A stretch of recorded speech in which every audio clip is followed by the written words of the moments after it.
All right, come over. Playing on 96.3 Nation FM, where good music lives. How are you doing? I am Tina Kagia. This beautiful Friday, ushering in the weekend in style. And just in case you had no idea, today is World Competition Day. Yeah? I keep telling you, there are holidays that we don't know about or events that happen. And then when you're like, hey, yeah, let me go through my calendar. That's when you're like, oh, okay. So we're going to have a conversation about that. Right now with me, I have Boniface Makongo. Karibu sana. Asante sana. All right, tell me, World Competition Day. First, tell us, what do you do? Where are you from? My name is Boniface Makongo. Yeah. I'm the Director of Competition and Consumer Protection. So essentially, I'm in charge of overseeing the technical departments at the Competition Authority of Kenya. Okay. Yes. Okay. So what is the Competition Authority of Kenya? Competition Authority of Kenya, Tina, is a state corporation established by the Competition Act. Our mandate is promotion and safeguarding competition in the national economy, and as well as consumer protection. So those are the key mandate areas for the authority. With protecting, when you say, what do you mean by protecting? Yeah. I'm sure you're very keen to know. Yeah. What do you mean by protecting competition? Because you're aware the word is a very common word used all over the world. Yeah. Protecting competition in our context implies how we regulate the market structure in the economy and the market conduct.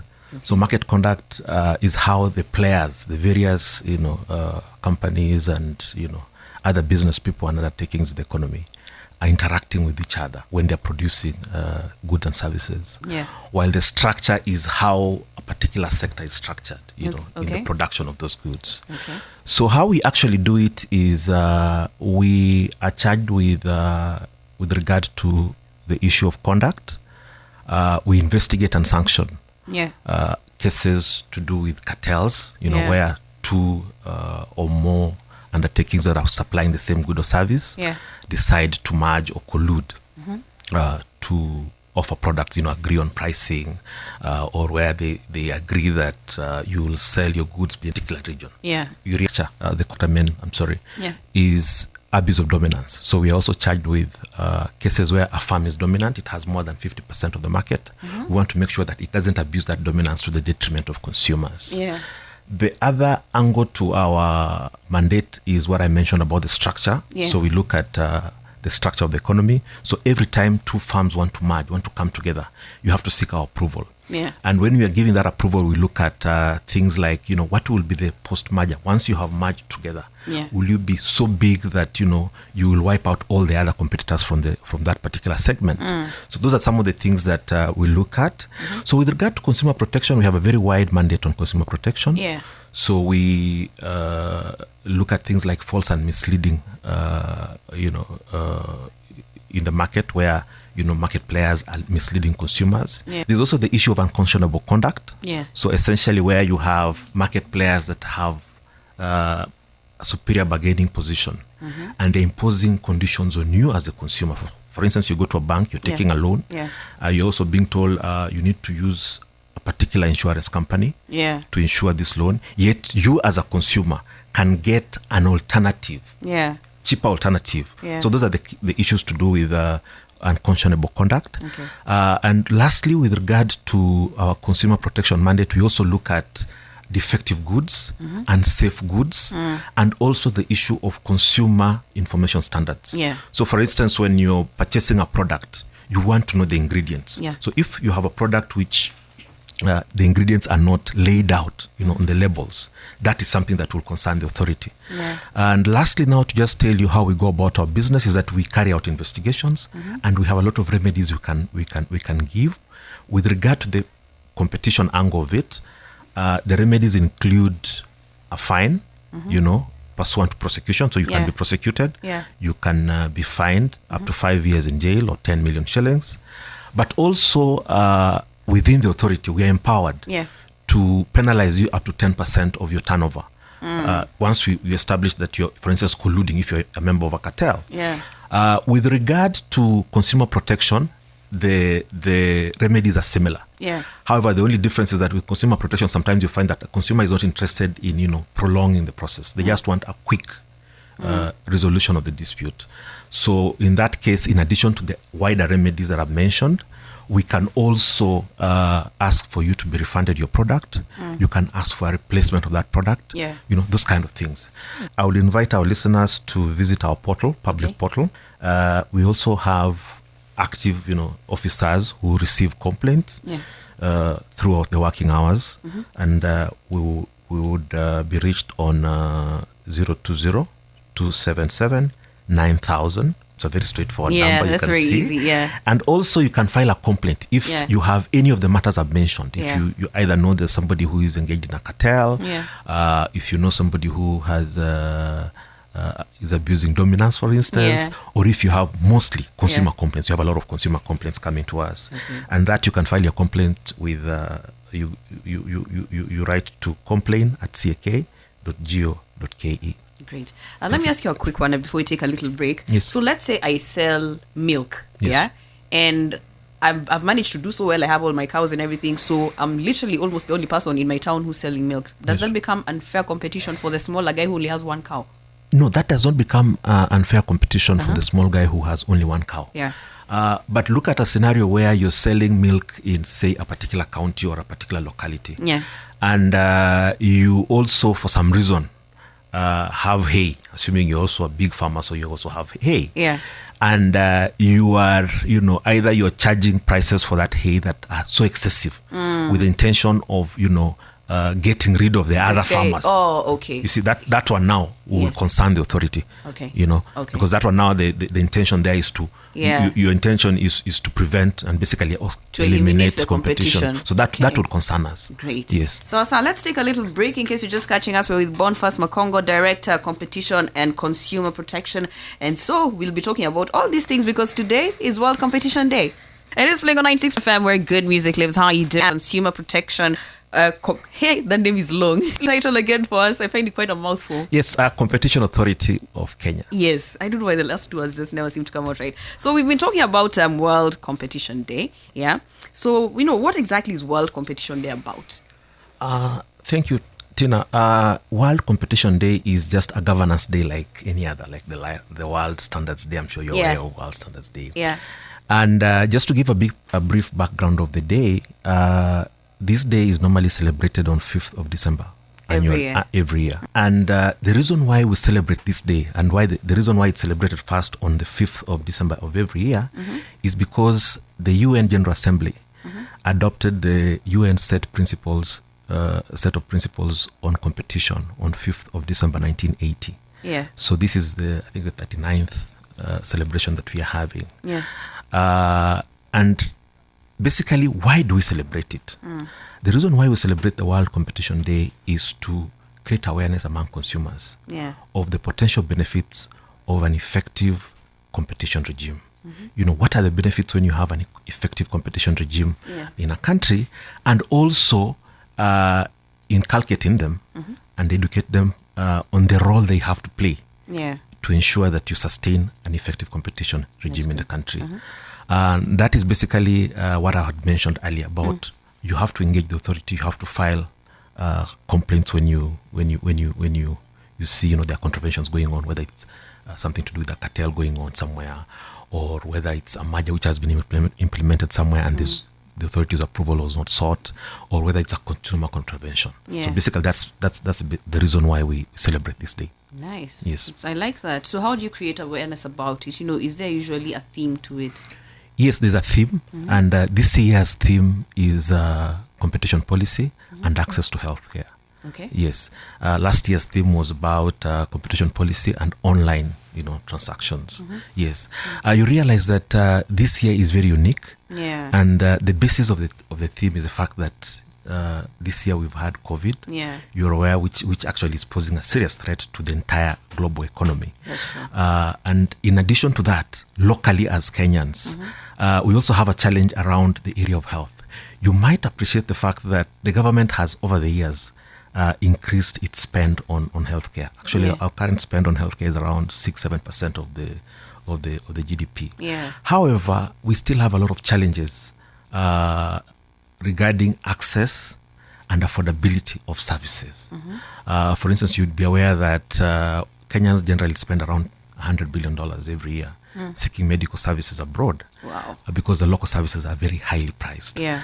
And also, studies have established, for instance, that if you look at our total healthcare spend, annually as a country, up to 26% of that is out of pocket, from citizens, spending their own money on various, medical, either equipment, drugs, or consultation and related issues, which is significant because we are not a very rich country also. Yeah. So 26% of is a very significant amount of money that people are still spending in spite of what the government has put in the budget, and also generally as a country, as Kenya, the cost of healthcare here tends to be 30% more when you compare it with the global pricing, comparatively. That's and also the regional pricing. Yeah. And the reason for that, of course, there are things like we don't manufacture a lot of medicines locally, so we import most of our drugs. Yeah. Equally, we have a challenge around the fact that we have very high margins. Our business people, have to make their money. There's nothing wrong with that, but the margins in our context are very high, and that has an impact on the price of medicine. Yeah. Equally, there are issues around information asymmetry. As a consumer of medicine, we're all consumers of medicine at one stage or the other. You don't know how to compare. There's no platform to enable you to compare the price of, say, if you want a particular type of procedure. Yeah. How do you compare it, across different hospitals? Yeah. To know which one is within, your whatever. So you have a problem of information asymmetry, or whether even price of drugs. Yeah. How do you know that this particular drug I can get it cheaper somewhere else? Yeah. So that is also another challenge that we have. But there are also other regulatory challenges around how we license drugs. So that also has a bearing on the high cost. Yeah. Luckily, in that regard, the government has come up with a committee, an interministerial committee, which the authority is serving on.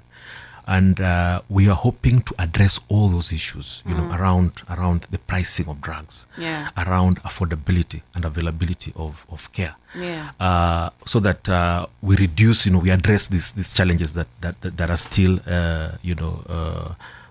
impeding our ability of our citizens to access healthcare. Yeah. And we are hoping that when you look at what has happened in other jurisdictions, they have gone into local manufacturing. So local manufacturing has a way in which it lowers the price. Yeah. And all, related issues like policy. Government policy also has a very big role to play. Yeah. If you give people tax incentives to come and, manufacture things locally and those kind of things, that would have a bearing. So that is a committee that is in place, and hopefully very soon you will see changes in how the prices of drugs and generally healthcare. Okay, so in terms of that, you see, like as CAK, for instance, I know like a private hospital, right? Yes, they can charge whatever they want, like the consultations and everything and the medicine. But is it possible as CAK to put a cap and say, no, for instance, this painkiller cannot be sold beyond this price? That looks like a very, to the average person, to average citizen, it looks like price capping. Looks like a very attractive option. Unfortunately, if you look at it from a global perspective, first of all, this is an imported drug. So, as I mentioned to you, one of the things that we want to look at is when you set up a price cap at various drugs, the first thing that happens is that you will start having problems to do with scarcity. So you have people holding this drug and those kind of things. Then you start having a black market for drugs. And the nature of drugs is that when you're sick, you want to be taken care of. Really, when you have black market, that has an impact on the mortality of people and all that. True. So you don't want to go there. But also equally on the issue of price capping, it has an impact on investment. Because as I mentioned to you, one of the challenges that we've seen is the issue of the price being very high. And the solution that we are looking at is how to lower the pricing. One way of lowering the pricing is to get many of these drugs, by the way, have most of the drugs that are very expensive in Kenya still. You can still get generics of those. Many of those have, you can have people manufacturing them locally. And if you now start capping the prices, you impede investment. People don't want to invest in a space like that where they are not assured of recouping their investment and making a decent return. But right now we are having a conversation about World Competition Day. We are with the Competition Authority of Kenya. And before we wrap this one up, Mr. Makongo, what else would you like to add? What should you like people to know about Communications Authority of Kenya? Competition. Sorry, yeah, those words. Yes. Lastly, I think, Tina, what our listeners need to know is what the authority is doing in this space, you know, the healthcare space. Immediately the pandemic reached our shores. There was attempts by various, players in the market to spike prices, of the commodities whose demand had gone up because of the pandemic. So you're talking about the sanitizers, you're talking about the masks, and also food, basic food products. So what the authority did is that we engaged in an enforcement action across the country, where we ensured that the prices normalized. So we were bringing to the attention of all the players, supermarkets, retailers, wholesalers, whoever it is, manufacturers also, the consequences of actually it had reached, I think, 1,000. And we are aware that we are some of the first Africans, to get access to the vaccine. However, we noticed that there could be some supply chains that are disrupted because of COVID. COVID has many facets. So it could have disrupted some supply chains. So what we have done as an authority is that we are empowered by the law to come up with, exemptions, to give people exemptions. Ideally, this is conduct that would be a contravention and elicit our investigation and sanctioning, based on the remedies I mentioned to you. But we're also empowered in certain cases, like this is an emergency. And we've come up with block exemption guidelines, which we are developing and will be out very soon. And the purpose of those block exemption guidelines is to make sure that the supply of, all the commodities, including basic foodstuffs, which are affected by COVID or which are likely, whose demand is likely to go up or be affected in any way by COVID, are streamlined. So what you're going to do is that ideally, if one manufacturer of, say, maize flour, colludes with another person or agrees on pricing with another entity which is producing the same product, that ideally should warrant our sanctioning. But now we are saying, how can we go into the market and allow people to agree, to how to supply certain products, of course, with a lot of monitoring and surveillance from ourselves to make sure that that is not a bit. Annually, in this country, we have $70 worth, that's around 70 healthcare and related products. And many of these that are imported end up either in our, basically in our public healthcare system. So it's either the government referral hospitals or the county hospitals. Now, what we've realized is that there seems to be an indication that there could be some collusion going on, by the people who are supplying these drugs. So currently, the authority is engaged in an exercise where we're investigating the entire supply chain of how government procures, drugs, to see are there any competition issues and how that can be addressed. And we believe that once that is done, the price of some of these drugs will reduce substantially. But one challenge I need to mention in that space is that there is the issue that many of these people who supply drugs, especially the original drugs, as opposed to the generics, many of the people who supply original drugs and those who manufacture and supply original drugs are either doing it as distributors on behalf of the person who owns the patent. Now, patent is basically an arrangement where your intellectual property rights are protected by law, globally, when you to aid innovation. So you have come up with a drug, say for COVID, so you have a patent for 20 years. Now, there is a challenge there because now you are empowered by law, to sell and recoup your investment. And we also want to, spur innovation. Because without innovation, then you can't get new products in the market. So the challenge there tends to be that these people who have these patents, for the period of the patent, they tend to charge, first of all, they have very stringent distribution channels. That results in the fact that now the forces of demand and supply are eliminated from the supply of drugs. And the impact of that is that the prices remain abnormally high. Maybe another additional issue is that now, from the authorities' perspective, is that as an authority, then we have to monitor that to make sure that people are not abusing the intellectual property rights. However, as Kenyans also, we need to now have a preference for generic drugs. Because generic drugs are relatively cheap. Yeah, true. So some people have a notion that maybe if you're buying an original drug, it could be different. The molecules are the same. Yeah. So that is one thing that the consumer can do.